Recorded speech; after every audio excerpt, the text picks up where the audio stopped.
we go. All right. Oh, yeah, look at it. You got to fight them on the surface. What I like to do is take an RC jig from Northland Fishing Tackle. Get the shiner after the fish attacked it. Hook 'em weedless style.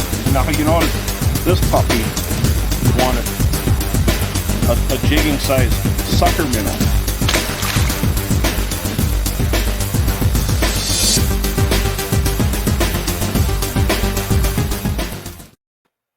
Hello, everybody. Welcome to the Bro Roadshow on the Water Experience. And we bring this show to you so that you could find out some tips and tricks on what's going on in the area, and not just northern Minnesota, throughout the Midwest, and help you put more fish in your boat. And if we can do that, then we've done something right. And before I bring in any guests, I want to talk about the Bro Roadshow is going to go right now. This is kind of almost fall. It's not fall yet, but fall's coming, and from fall to early winter, and we're going to have guests on the show, but we're also going to talk about, I'm going to tell you about my experiences. I'm in the water almost every day. How you doing, Nate? Good to see you over there.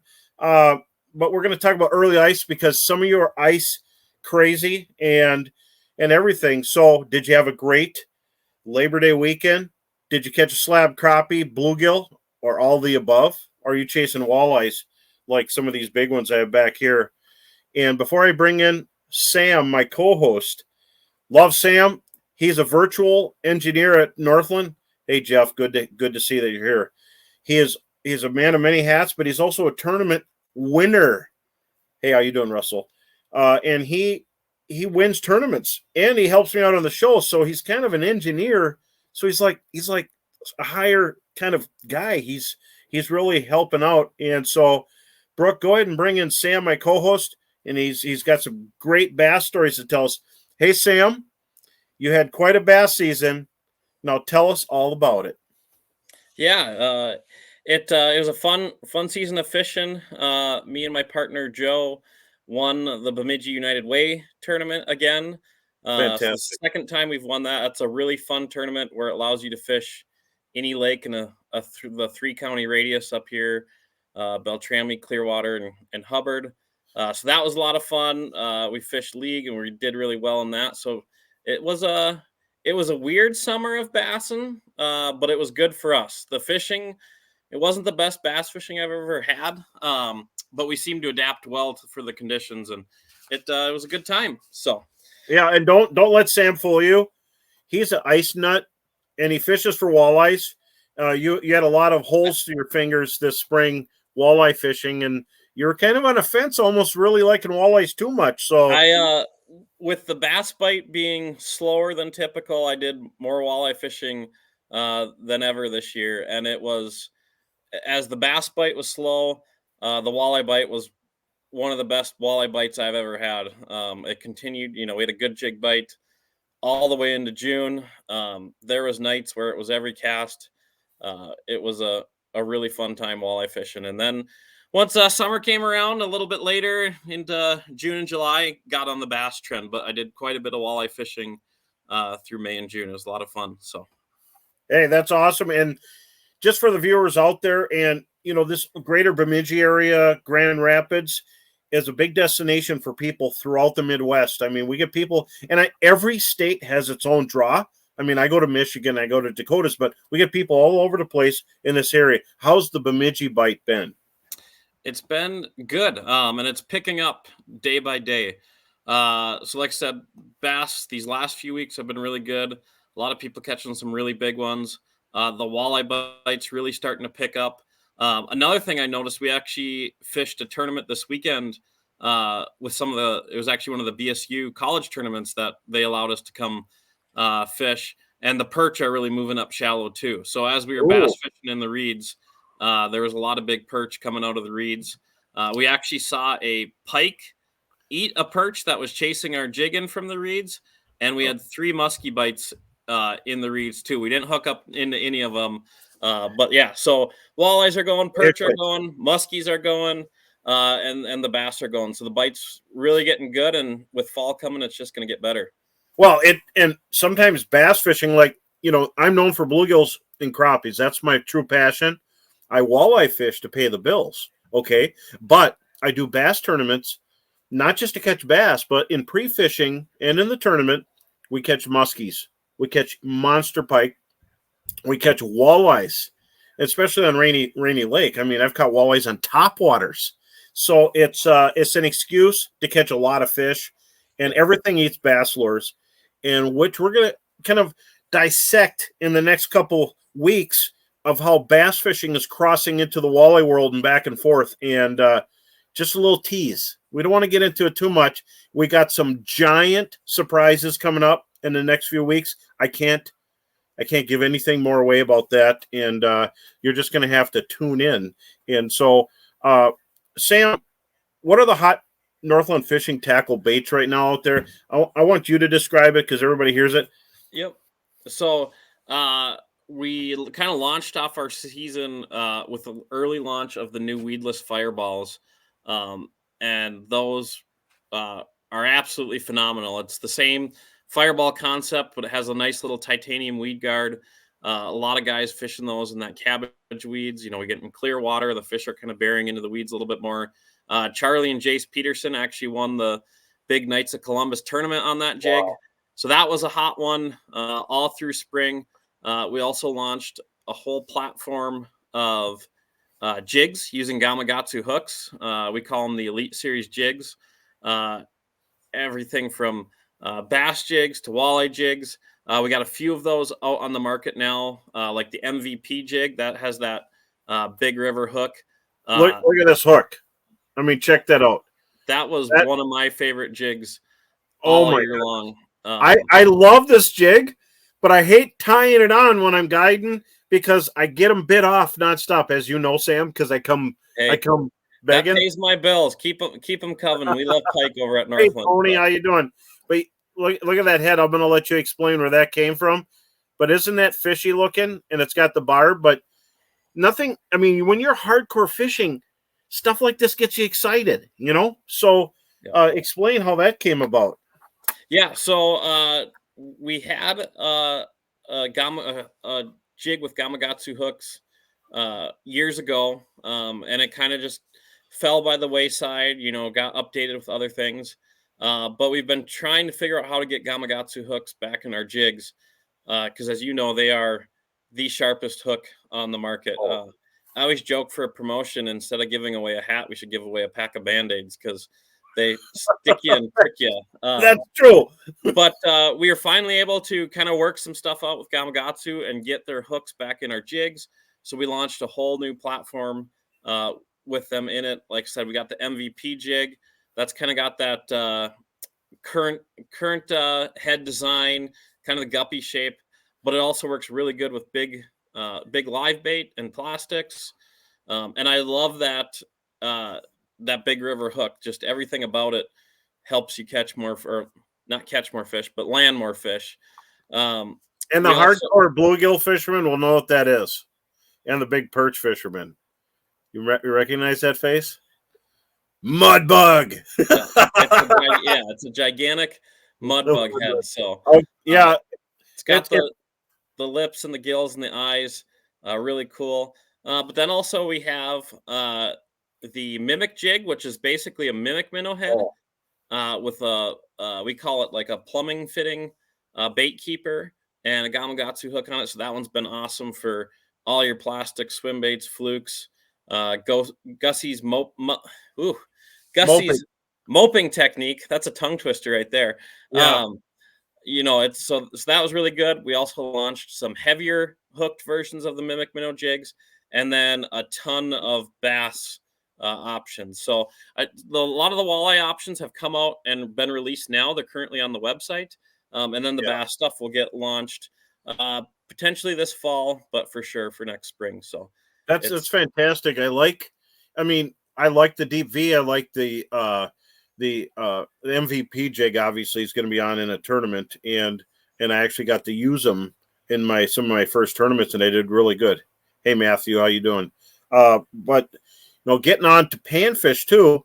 I've been catching giant panfish. Hey, Timothy, good to see you're here. And I love fishing big panfish, and I'm a fan of humminbird stuff because I use 360 all day long. And I love Mega Live, but 360, I am so reliant on it now. I love 360, and if we get some real heavy chop and stuff like that, I really like my mega side imaging, and then I'll use, I'll fine tune. But I'm going to talk to you about that in a little bit. But when I'm on the weed line, I've been using my AquaView 722. I'm dropping this down in the weeds, this camera, and I'm finding the big bluegills. If you can't find them, hey Corey, if you can't find the panfish, if you're not seeing them on the outside of the weed bed, you got to go in. And so there's a little clip weight that comes with them. I'm dropping it down and I'm looking for them. But the AquaView 722, you guys got to check this out. You might want it for your fish house this summer or this winter. I'm talking about. I don't know anybody that uses a fish house in the summer, but I just love it. It's a great template to sight and look for fish. And I kind of use it hand in hand with my other electronics, but AquaView is the leader in cameras, and they got a high def one out also too. So check them out definitely when you see them at the ice show. But Sam, you love using Humminbird stuff. Tell me about the 360 and Mega Live. Yeah, like I said, we got out quite a bit on the ice last winter, and especially late last winter. And Mega Live is pretty dang cool. Being able to see it in, I think one of the things I really liked about it is me and you could sit in the one house together and just work off your unit. It was didn't have two units taking up space in the house. It was cool. And then too, we were on that photo shoot and we had that big one just racing and crush you. So it's really cool to get to learn kind of the body language of walleyes and perch, watching that live, getting it outside of your hole, seeing what they're doing before they're coming into you. So it was very interesting too. I mean, we had a whole pile of guys all around, and I was kind of like the pickle in the middle. And I don't know how I caught that giant fish in front of everybody, but I'm sure not the first time that's happened, bro. It was. I was a Tootsie Roll. I was in the center. I hope when you're guiding, you let some of your clients catch some fish, because if they don't let me fish, the big ones. I if I can't fish, I'll go in circles. Good question, Steve. Key water temps to get them going. We got that coming up, so hang tight because that's a great question. But whoa, before we talk about winter, we got to talk about fall. But let me throw a little tease at everybody. Here's some ice fishing pictures, because I know some of our fans. There's some grip and grin, some big walleyes, and you'll notice with the hat and everything, I like this Otter Vortex, and thanks Troy Tufto for hooking me up, because that thing is so easy to put up and take down compared to any other pop-up I've ever used. And I was not a pop-up guy. I'm convinced the room and this giant door. I mean, it's awesome. I could walk through there even if I'm half asleep. And look at this. I look like I'm skinny in that photo because the house is so big. I love these photos.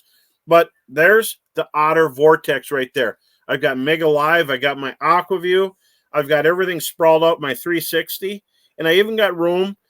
Heather's in there somewhere, but she probably took the picture.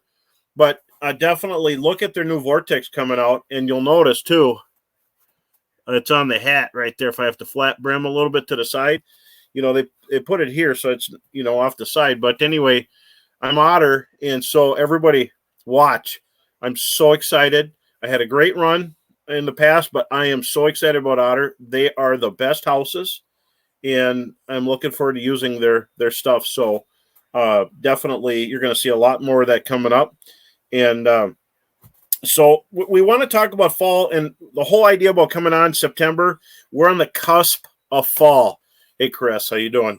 So fall is coming up, and we have a special guest. But before we bring in Carl Adams, Sam, viewers can win something just for watching tonight. What can they win? Can you give us a little idea? We're going to do a little Northland prize pack again.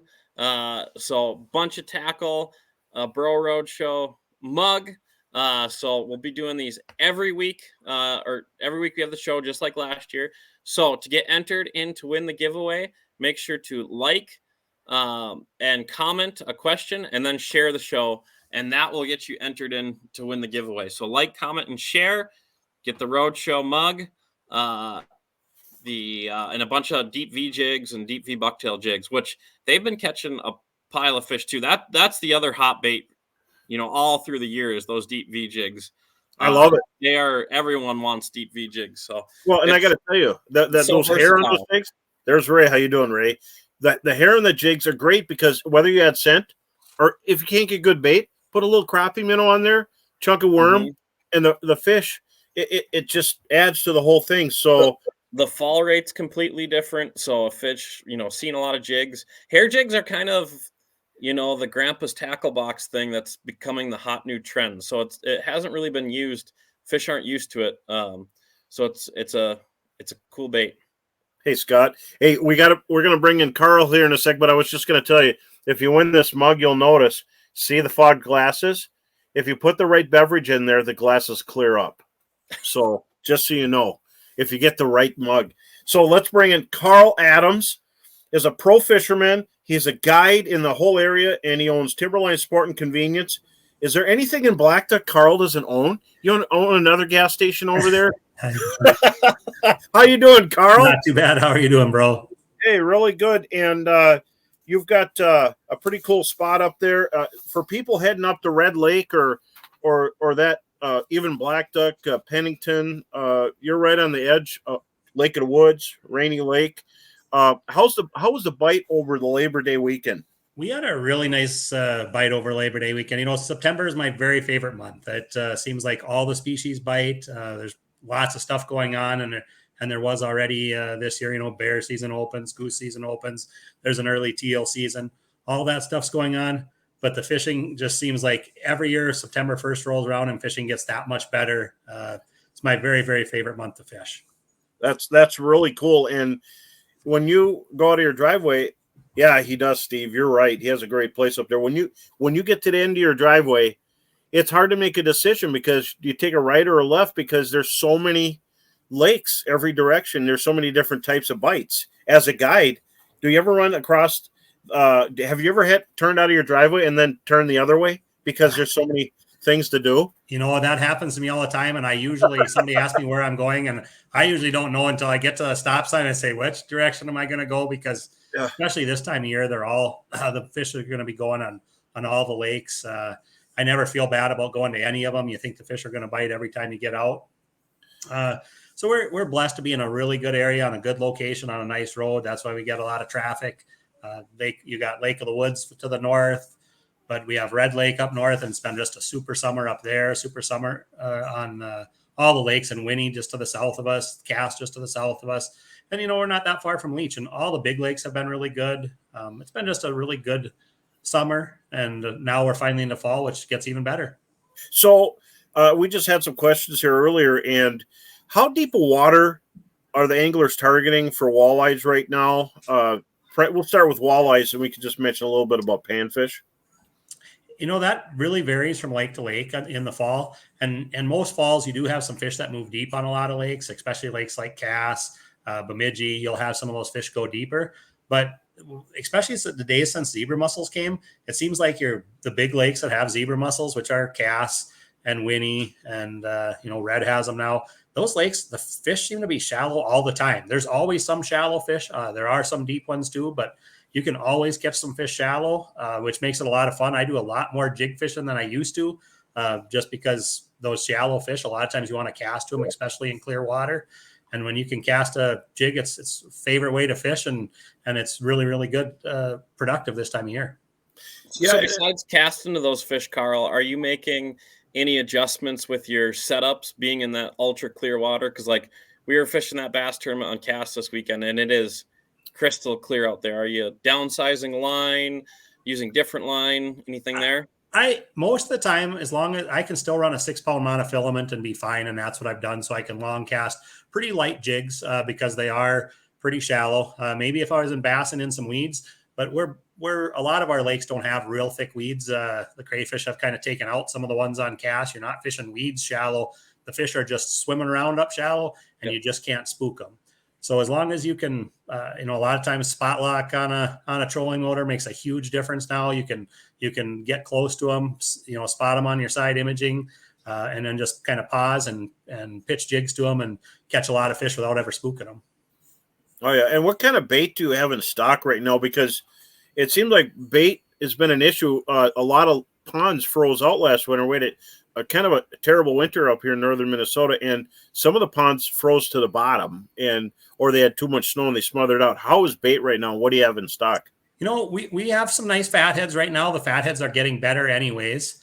I do have some of the premium minnows like red tails and creek chubs, and we do have some golden shiners. So I have a pretty good assortment of bait even after the weekend.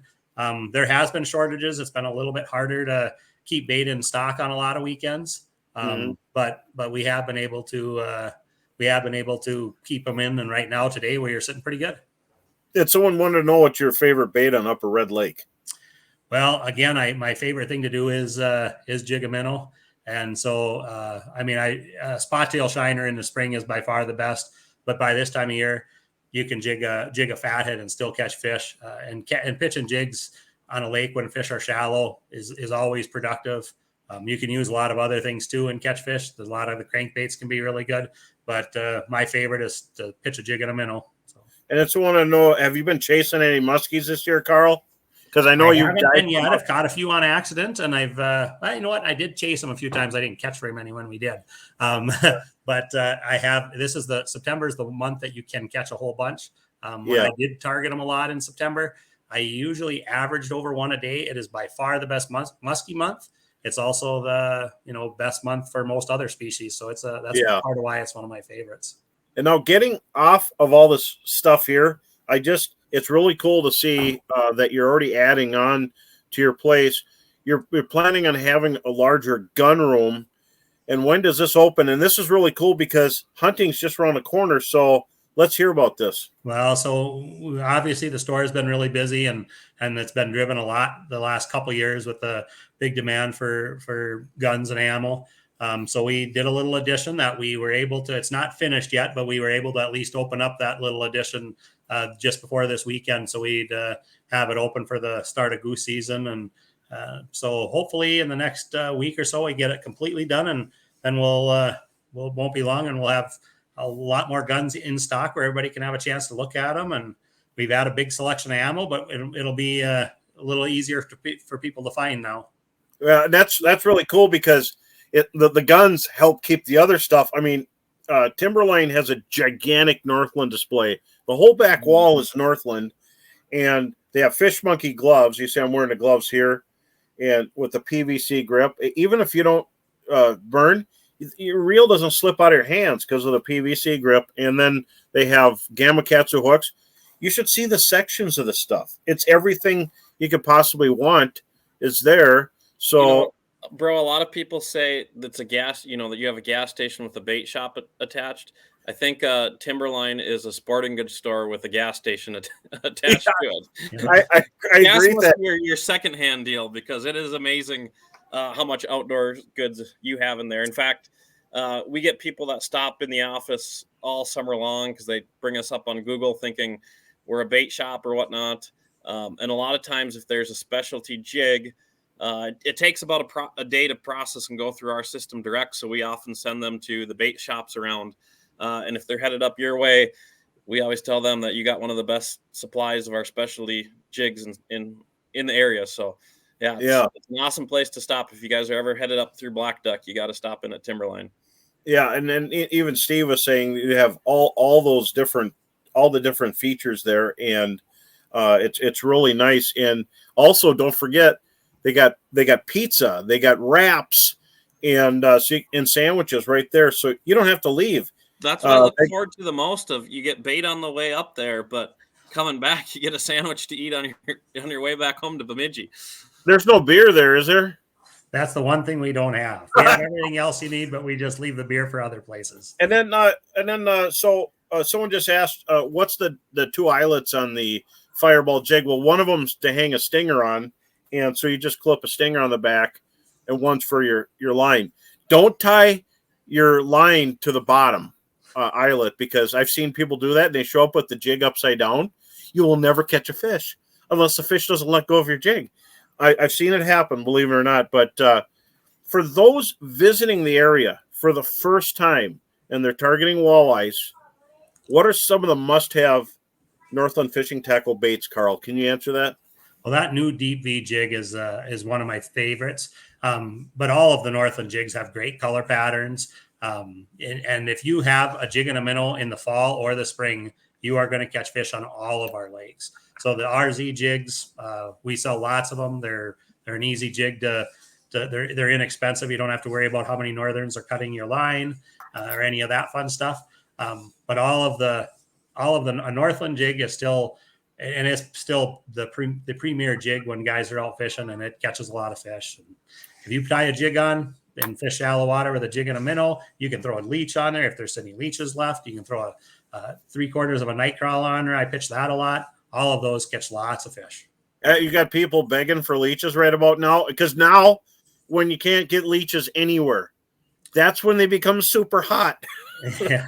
Well, I hope they're not. I haven't tried to put one on myself in a little while just because I didn't want to tell everybody that's what I'm catching them on. And the good news is I've been catching almost all my fish just jigging a fathead, jigging a shiner. I've been able to catch plenty of fish doing that. I do occasionally throw a jig and a crawler on there too. And if we had lots of leeches, I probably would have been using a jig and a leech. But I've been leaving the leeches for the other guys lately. Has the puppet minnow bite started? The Northland puppet minnow? I just had a question for that. And this is the best month for that stuff. That stuff is starting to go pretty good. I don't always do it when I have a lot of clients. If I get out on my own, I think a lot of times it's really easy.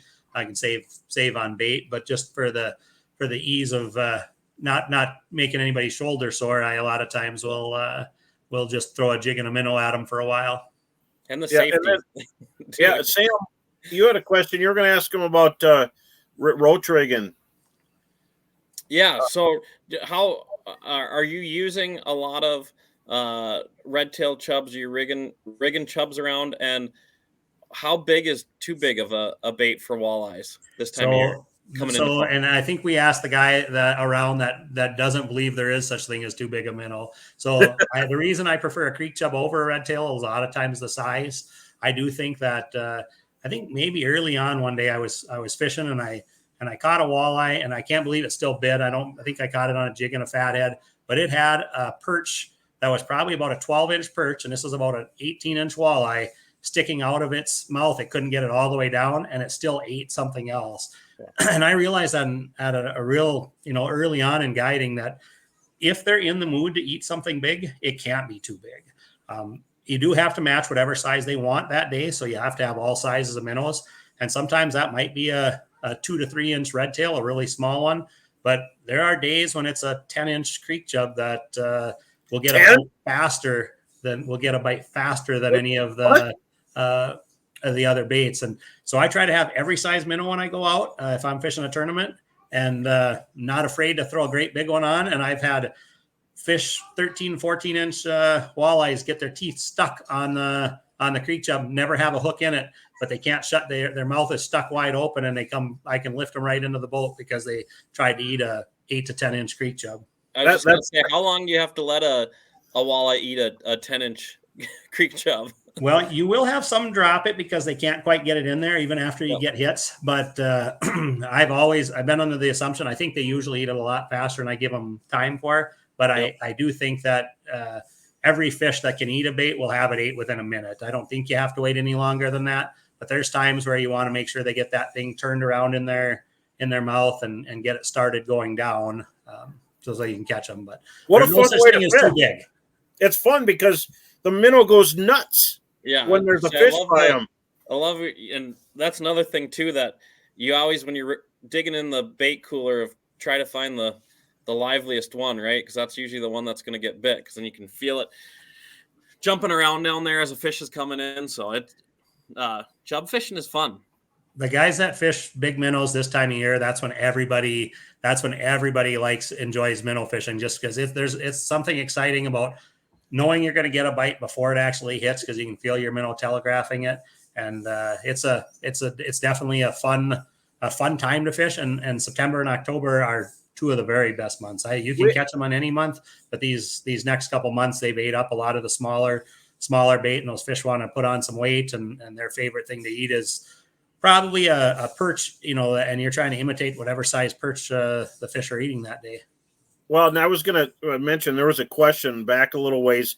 They want to know how heavy jig to use in river, and this one just popped up, and I think all three of us could probably talk on that. Like Rainy River, when it's flowing at 2 miles an hour, you're going to need at least a 3/8 to really make good bottom contact. But if you're on Detroit River, those guys are using big old chunks of lead, and they got current that's like 3 miles an hour. And what do you think about that, Carl? Well, and that's again, that's what you have to do. But in those bodies of water in the rivers, it seems like the fish are a little more aggressive. They're generally not crystal clear, so I think you can have a big jig. And a lot of days, I think, oh, I can go with the lightest possible, and I'm trying to get by with it a quarter or 3/8. And I realized when I switch to a heavier jig, you get more bites, and it has nothing to do with the fact that it's that you need it to get down. But I think in those bodies of water, like the Detroit River, like almost I fished the Illinois River this spring, or if I'm fishing on the Rainy River in the spring or the fall, in the rivers, it seems like that bigger profile ends up attracting more fish. I think they see that jig a little better if it's bigger, and you catch a few more fish with a big heavy jig. My glasses are still fogged up there. Well, I just want to tell everybody too. Carl's traveled and done the FLW Walleye Tour as I have, and NWT, MWC, and all the stuff. The mug works great for everything except for live bait. But we've been around, and Carl, he had a second place on Cass Lake in the FLW, and some great placements. But he's been on Erie, Detroit River, and wouldn't you say tournaments are an excuse to have a vacation with a little bit of stress? That is kind of what they are. That's a way to get to go fishing. It gives you a good excuse to take off from your regular job or get away and enjoy fishing. And a little bit of competition is always good to make sure that you're going to fish hard and find some nice fish. Yeah, and would help too if we're all multimillionaires and didn't have to work. We could be there as long as the rest of the guys, but we all have to work. That's why we're not there.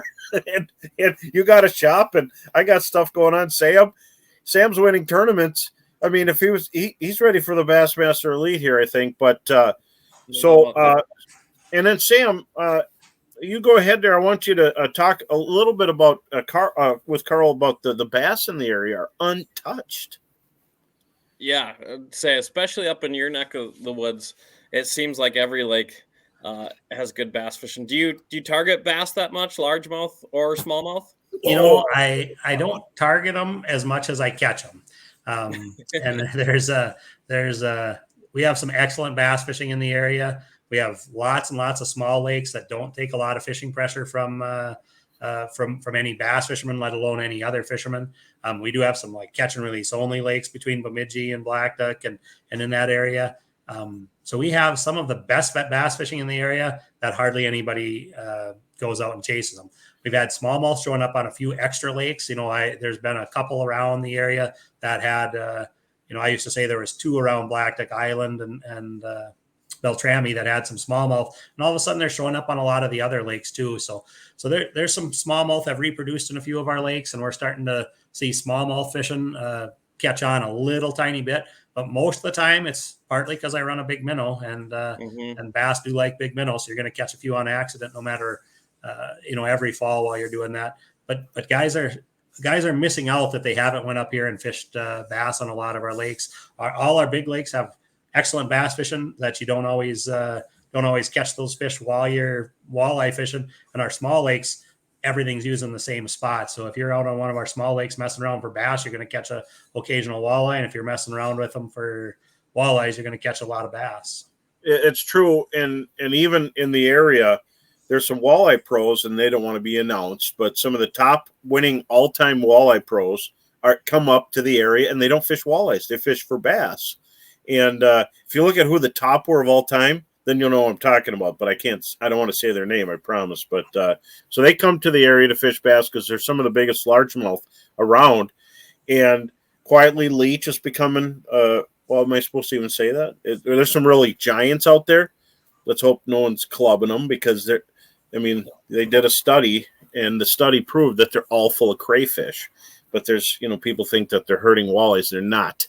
They might chase them off one side of the hump, but walleyes eat bass. And I caught a couple of bass in the I Falls Bass Tournament that were full of teeth marks. So everything eats bass. But they're a fun little fish to catch, and we love doing that. And so, let's talk about the fall bite in your area. And we're getting into fall. And Sam, you had a couple great questions earlier. Yeah.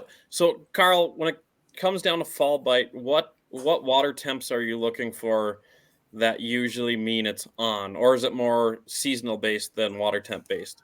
I used to think it was a lot based on the water temps, but I'm starting to think more it's based on just that the light at the time of the year with the light getting shorter, our days getting shorter. Seems like those fish start putting on the feed bag.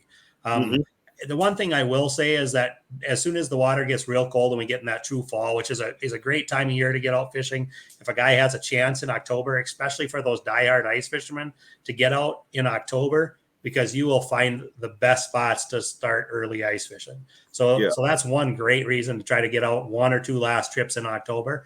But the one thing I look for is I really like the warm days. If you can get a nice day when the water temp's already cooled, it seems like the fish do bite a little better. It also might help if you get out in the afternoon as the fish start and when we get in that late fall, when the waters are really cold in the morning, it seems like the fish are a little lethargic early, but as the day warms up, you get a fantastic bite. So that's one of the things I like. I like that if I can get a rising water temperature once that water gets down there. But there is no like magic depth where I think they go crazy. Not like in the spring when once that water hits it, because in the fall, I think a lot of times what's happening is your surface temp is going to be off a little bit anyways from what that stuff underneath. Once you have turnover and everything, it still seems like the surface temp is always either cooling off really fast or warming up really fast throughout the day. It's more about they know winter could come any day yet, and they're putting on the feed bag before it catches us or them off guard, just like it sometimes catches us off guard. So, well, an angle of the sun is very important too, and they've proved it in animal behavior, and it's a big thing, and that kind of kicks it off. They know their built-in calendar. I don't know unless I have my phone, what date it is. I have to look when I'm writing a check, but no, typically too, for me, the fall bite always seems to fall. It always seems to fall after the first week of September, like right at the end of it. And on all the lakes, they start going, give or take, like we're just talking about. We got really hot again today, and it's going to be hot now, and then it's going to be cold next week. But it seems like the fall bite kicked off already a little bit because the fishing was kind of in a lull, and then it started going. So it changes everything. But now I want to talk about something before we go too far. And Carl, you hear everything, but I tie up, and here's a St. Croix rod here, and Carl has St. Croix, a great display there, but I got a drop shot here, but I tie it with a finger of line. You'll see that I don't tie it right to the line, and then I wrap it around the reel because this is set at 5 feet, and then at the bottom I got a little loop of line to hang my sinker. And drop shots have been kind of a big thing in the tournament since I fished with Paul for a long time, and we just never talked about them, but they're kind of exploding a little bit, so you're going to hear more about it. But Brooke, let's show them that pack of drop shot hooks here. This is so simple. If you haven't looked at this is about as easy as it gets for Gamakatsu to have this drop shot. You tie it on, and you don't have to have a wrapped reel full of line like I do. You could add a finger line later. You could have fingers of line on a little noodle wrapped, but you just add your finger line, and it hooks right in that bottom. And it's a Gamakatsu, so it's really good. But they got long shank ones for worms. Well, I'm using it for a night crawler, but you could just add a drop shot, and this stuff is really good. And how does it work? Well, you just throw it out there at the fish when you find them, and they bite on it. And if the fish are high off the bottom, you see a lot of this nowadays. A lot of this with this, a Gamakatsu hook or a bobber with a little jig. And we're going to get real high def here coming up in the next couple of weeks. But you see that kind of stuff going on with Ford viewing and in a lot of tournaments, and the gamers are are tossing bobbers, but you still got to fish. And I think sometimes a lot of that out in Erie and stuff, that's really going to make a big deal. Big miles in covering water. But here, Carl, don't you agree? You still got to fish. I mean, how many fish do we go through while people are selecting fish? It makes a big difference. That's very true. You can catch a lot of fish while somebody else is just trying to look at one fish and trying to cast right to it. A lot of times you can just pitch out a jig and wait for them to swim over and bite it. Yeah, There's and then ways to grab it too in our nice clear water.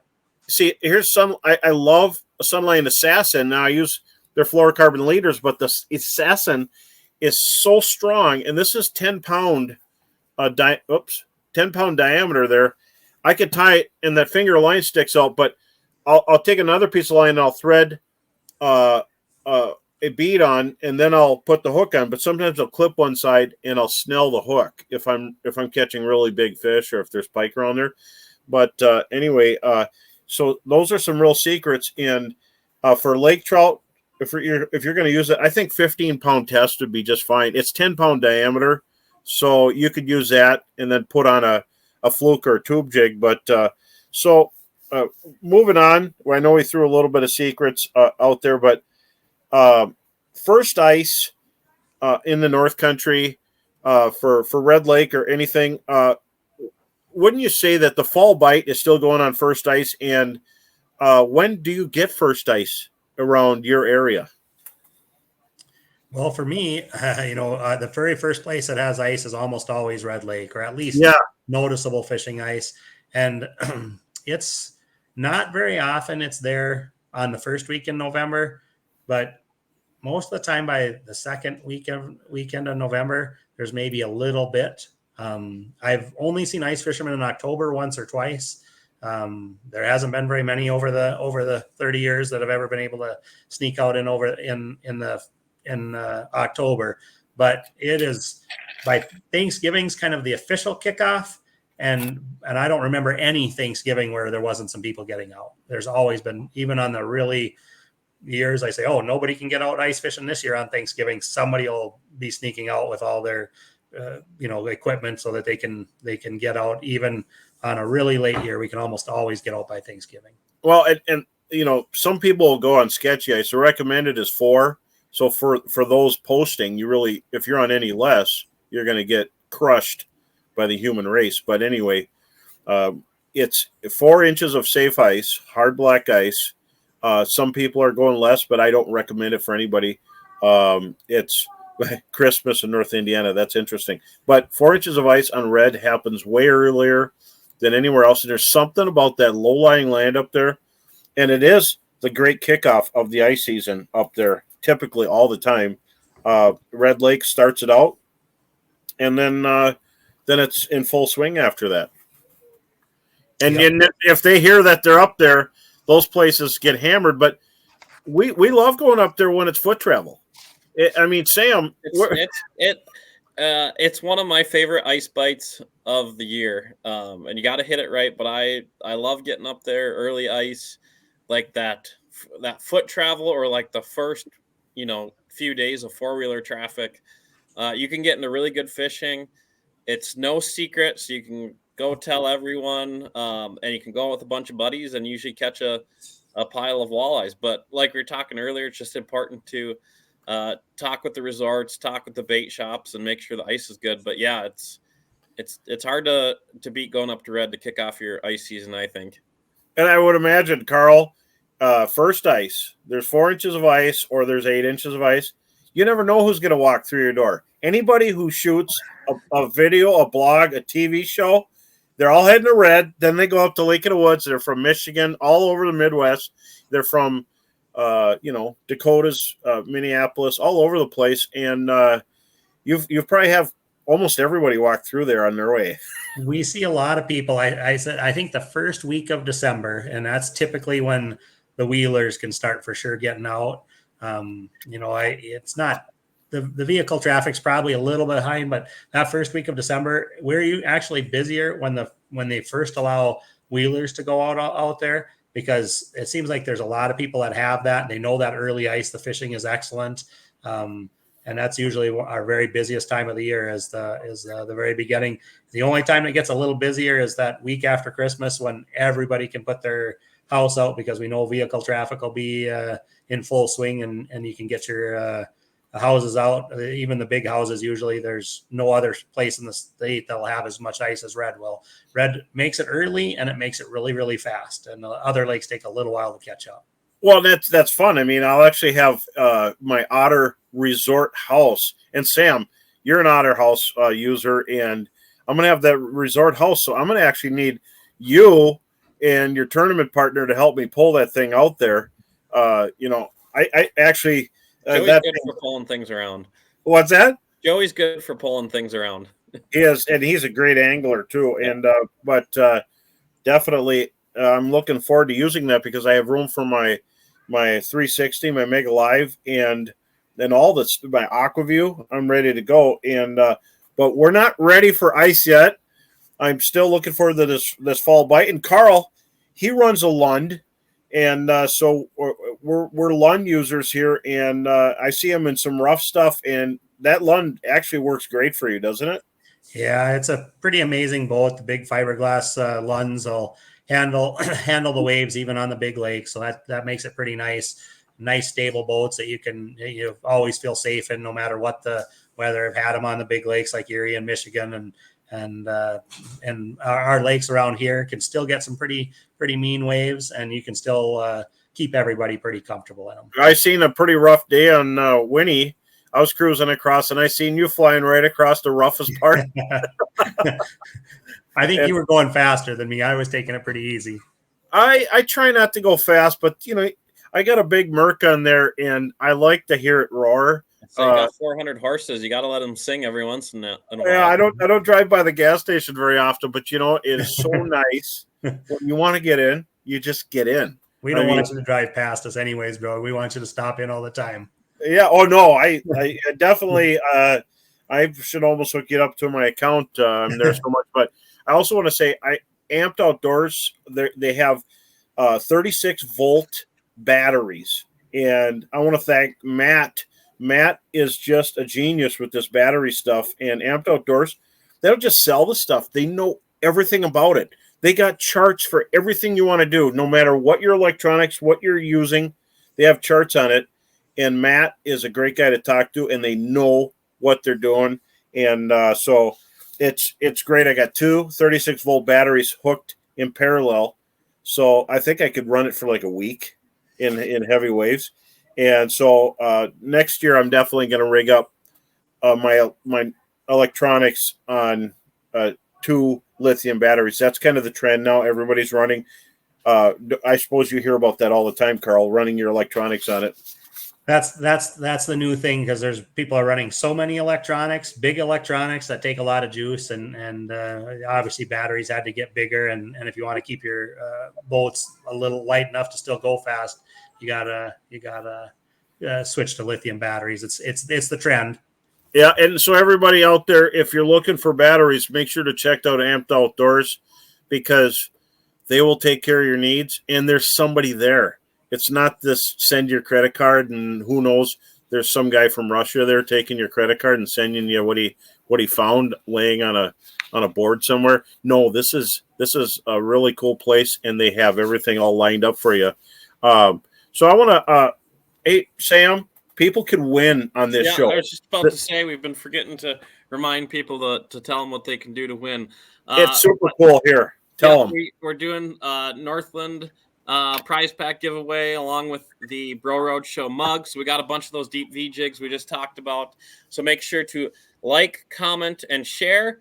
You can do that up till the end of the show here, and we'll be picking a winner right before the end of the show. So like, comment your questions, and share the show, and that'll get you entered to win. That's fantastic. And what a prize pack. That's absolutely amazing. And if you look, the glasses are still fogged up. So, there's no shenanigans there. But I wanted to also mention something. Plastic work here. Carl's got everything known to mankind. Paddle tails like that, and flukes.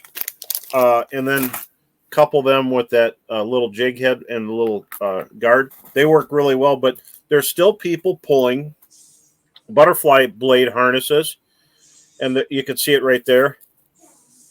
What I've done here is I'll put a sinker in there, and sometimes I'll shorten it, so I'll hold it to you like that.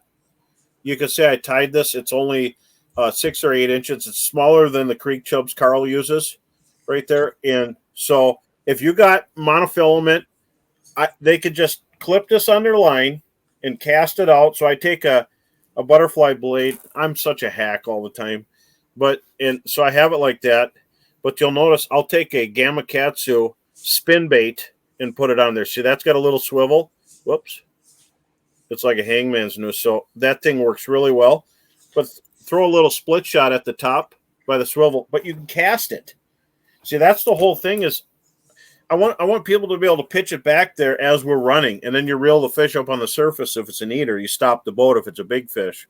And throw a minnow on there. Throw a chunk of worm. Or plastics, and so there's a few little tips there for you. So are you using that all year round, bro? Is it a mayfly deal? When do you use that little rig?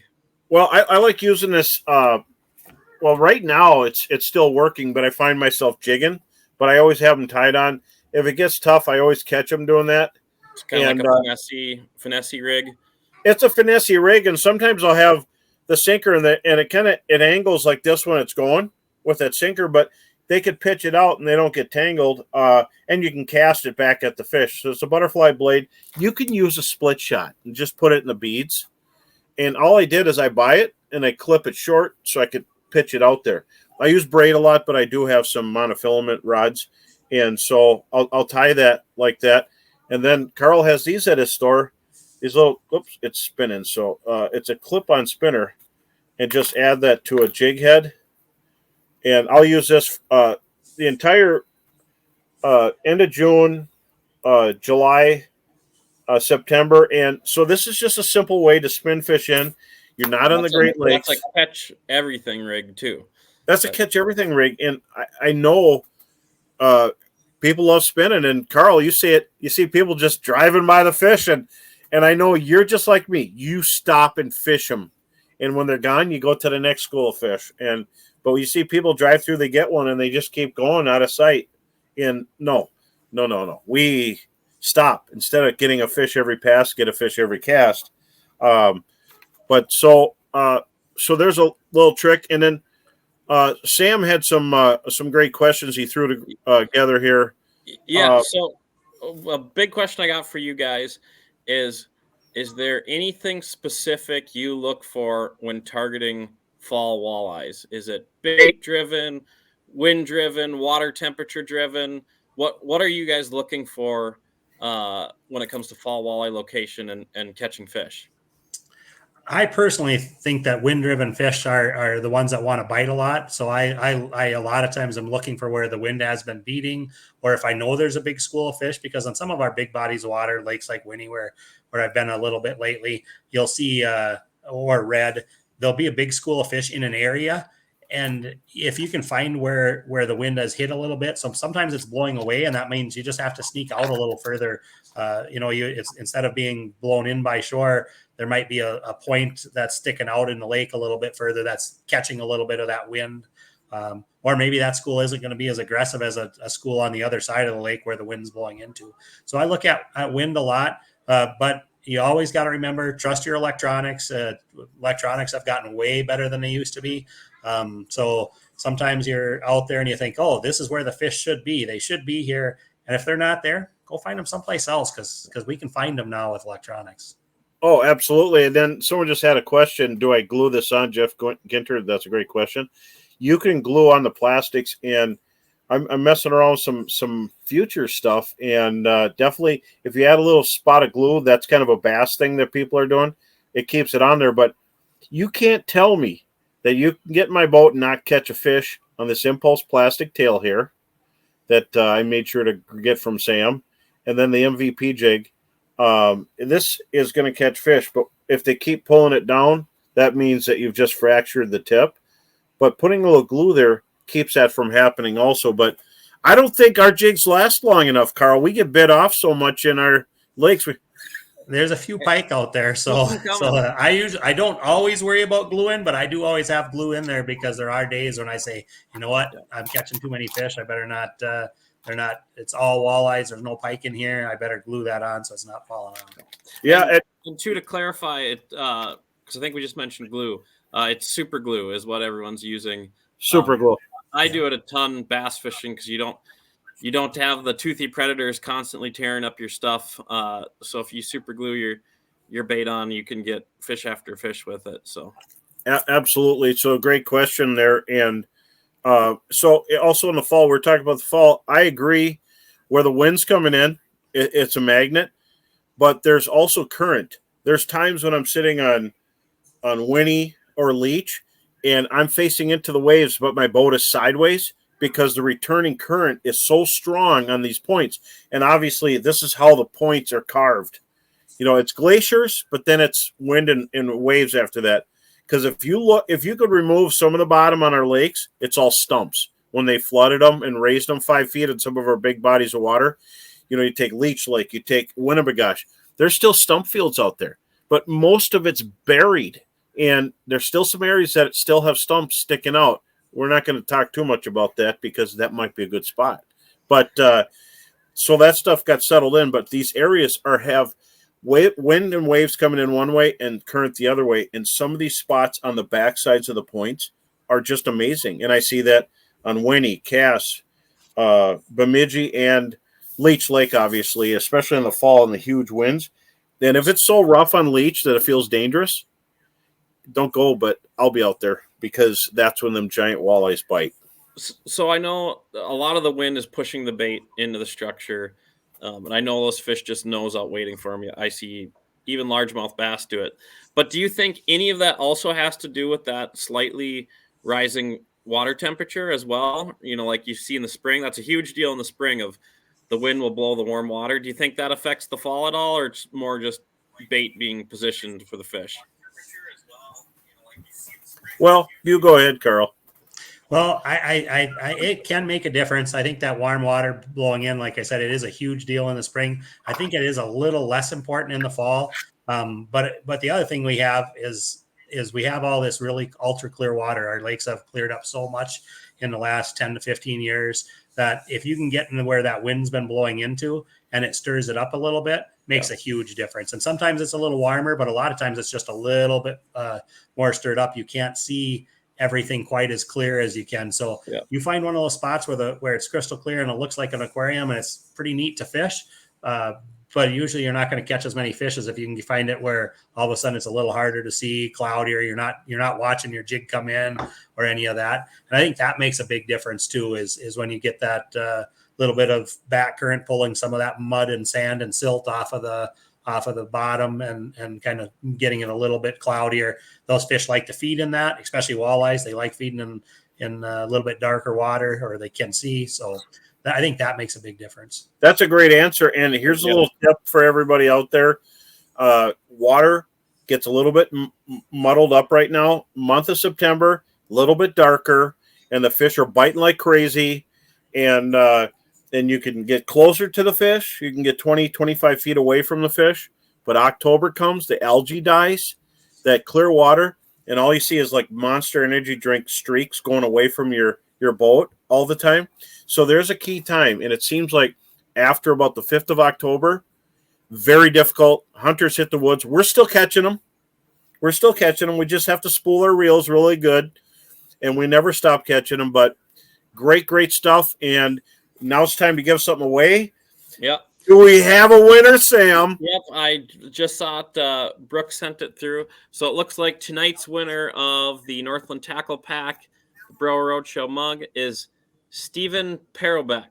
So all right, congratulations, Stephen. Congratulations. We will reach out to you and get your shipping information, and I will get that sent out. So I want to thank everybody for coming in tonight. And a little tease, we got some monster guests coming up, and Carl's a monster, but we got some more monster guests coming up, some surprise anglers out there, and we're going to get real high def, and we're going to talk about some new topics, how bass and walleye are intermixing, and forward viewing, and different topics coming up in the up and coming shows. And I want to thank Carl Adams from Timberline Sports. Make sure you stop by and say hi and tell him the Bro Roach Show sent you. And maybe Carl will throw in an extra something, maybe a tip of advice where I don't fish, obviously. Don't tell me any of my spots. And then be everybody, careful. He's going to be selling your spots at the Yeah. I already do that. well, and it's so I want to thank also Sam, my co-host, and Brooke Drace. And we'll see you next Tuesday at 7. Everybody, good luck and have a safe time on the water. Thanks, Carl. Yep. Thanks, bro. There we go. All right. Oh, yeah, look at it. You got to fight them on the surface. What I like to do is take an RC jig from Northland Fishing Tackle. Get the shiner after the fish attacked it. Hook 'em weedless style. Now, you notice this puppy wanted a jigging size sucker minnow.